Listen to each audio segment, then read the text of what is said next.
All right, fellas, so the time has come. I am absolutely sick and bloody tired of the Ginyu slander. So here we are completing another no item run in the midst of the global world tournament, right? This actually took place a couple of days before. Who am I kidding? But I'm recording the commentary now. So this is indeed the no item run against the core. And we start out here against the LR Metal Cooler Army, who they're kind of a handful. The Metal Cooler Army is kind of a handful in and of itself. So that was actually a pretty good dodge right there, although I would definitely bet AGL Golden Frieza would not take too much damage, but he would probably take, I don't know, 30, 40, 50k, something like that. I don't know. Tough to really say, but 90% damage reduction does that AGL Golden Frieza have. So you kind of put it in perspective, and the LR Metal Cooler Army, they are not by any means the hardest hitting boss in the game. But they can do around 650,000 on a super attack, and they can lower your defense on super, which is so annoying. They're definitely a unit, or they're definitely an enemy that can kind of catch you with your pants down a bit, is how I would phrase it. So if you have not stacked up at all, or if you have, if you just get caught with a dodging unit and they just so happen to not dodge, they're going to blast you, dude. The LR Metal Cooler Army is going to just blast you. And then you kind of move on to the Metal Cooler Core themselves, and kind of what makes that unit or that enemy so challenging. It's kind of multifaceted, right? So the LR Metal Cooler Army, they do, I believe it's 1.6 million on super attack, which is just absolutely absurd. They're essentially the hardest hitting boss in the game aside from Tech Cell Max on a single super attack. On top of that, the core raises its own attack by 30% on super. So, hey, guess what? If 1.6 milli wasn't enough, guess what?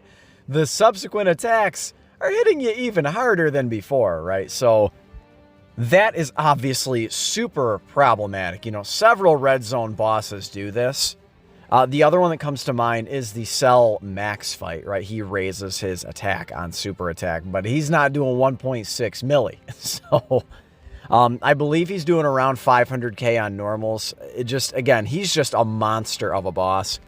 He has a 17% chance to super attack in any given slot for what that is worth. And then on top of that, he has a chance to seal one of your allies. So that is just so unfair. The sealing and the locking, man, especially when you combine them together, is so incredibly tough. Thank God he can't lock you into place. But a 60% chance to seal is definitely no fucking joke. Definitely a very, very tough boss to contend with. And that's kind of what makes him so tough, right? Is definitely the sealing. So sealing, other than maybe, what could you even say? Other than like the opponent stunning you or something like that? Like what could possibly be more devastating than taking away a unit's ability to super attack, right? That's how you're doing all of your damage, and that is how primarily a lot of units are, able to have any amount of defense. Any modicum of defense comes from super attacks for most of these units, particularly units like Ginyu, just for instance, right? So this is the Ginyu Force run, right?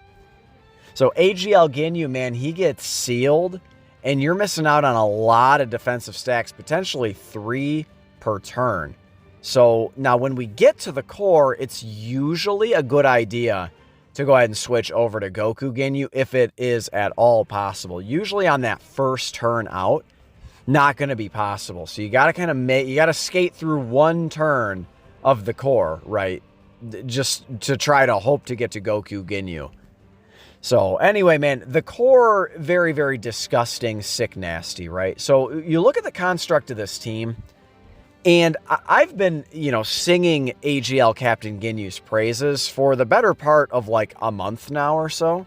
I mean, truthfully, since he's come out, but I see some stuff on the Twitter timeline, man, that just, God, it just irks me. Like, people just don't even know what they're talking about, or they've never used Captain Ginyu, it would seem.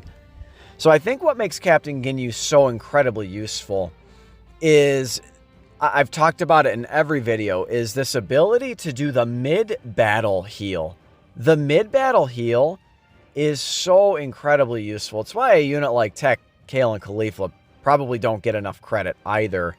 The ability to essentially completely reset the turn it's just so useful, right? You can't really understate how useful it is, particularly when you're going for like no item runs and stuff, where a lot of these teams, there's not a ton of avenues to heal other than, you know, big time active skills. If you have a unit that can stack very quickly, obviously, you know, you can get healing from same type orbs, but, you know, healing is just so valuable for sure, for sure. You look at like AGL LR Gohan. So when he's, you know, stacked up a bunch of defense and then you get the transformation and he double orb changes and you're getting, you know, 10 AGL orbs, you guys can see how much that can actually heal you. It's kind of insane. But on top of the healing, AGL Captain Ginyu is a support unit to the Ginyu Force. He's super effective against all types. He stacks defense. He's just overall a really solid character. I think you could argue the one flaw really in Ginyu's kit is his leader skill.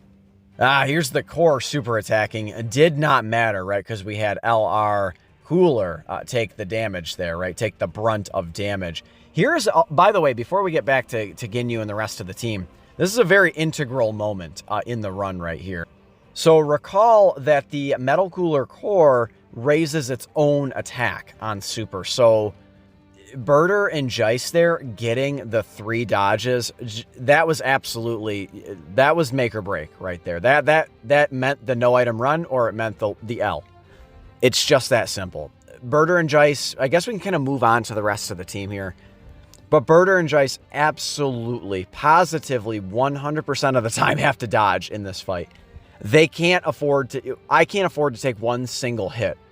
Dude, the core just does way too much. Even on a triple super attack, Birder and Jice probably taking around 100k on a normal. They just take way too much damage against such a super powerful boss.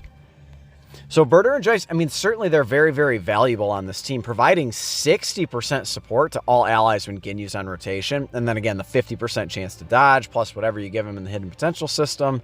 They're solid, right? And they can triple super, and ordinarily they can tank type neutral, at least tank normals. But rounding out the Ginyu Force portion of the team, a non-negotiable is Raccoon and Guldo, especially for this fight, dude. You gotta have them. You have to have them, you have to have them, you have to have them. And remember, a lot of these Ginyu Force units have that loyalty link, which is an additional 5% damage reduction. So link leveling the Ginyu Force, definitely going to be a good idea for you. So you guys may have noticed there's a couple of units probably doing the brunt of the damage and actually doing a very good job defensively, and it's the coolers. LR, STR cooler, and then EZA cooler, absolutely necessities on this team and definitely essential for the no item run here. LR cooler, dude, absolutely doing the brunt of the damage, even beyond Goku Ginyu, right? Who's stacking attack and such. But LR STR cooler, dude, absolutely just crushing shit. And right here, we get the big time active skill. We have AGL Golden Frieza in the first slot. We can't lose, dude. We absolutely can't lose. Cooler's about to do a shitload of damage. He's got 1 health bar left, and this is GG's, dude. Good fight, good night.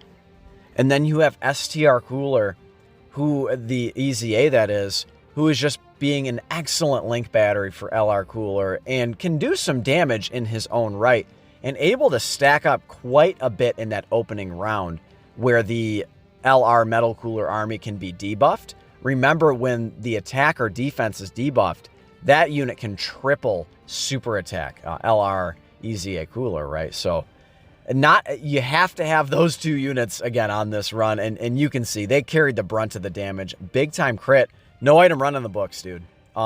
Really, this was easily the smoothest run, easily. I didn't come this close at all, except for on this run, right? So that is the no item run, guys. Let me know what you think of the team in the comments below. Let me know if you would have changed anything around. Slap a like if you enjoyed it. Consider subscribing if you are new. Let me know if you want me to do this with any other teams in the game. I'd be happy to try it. And I will catch all of you in the next one. Later.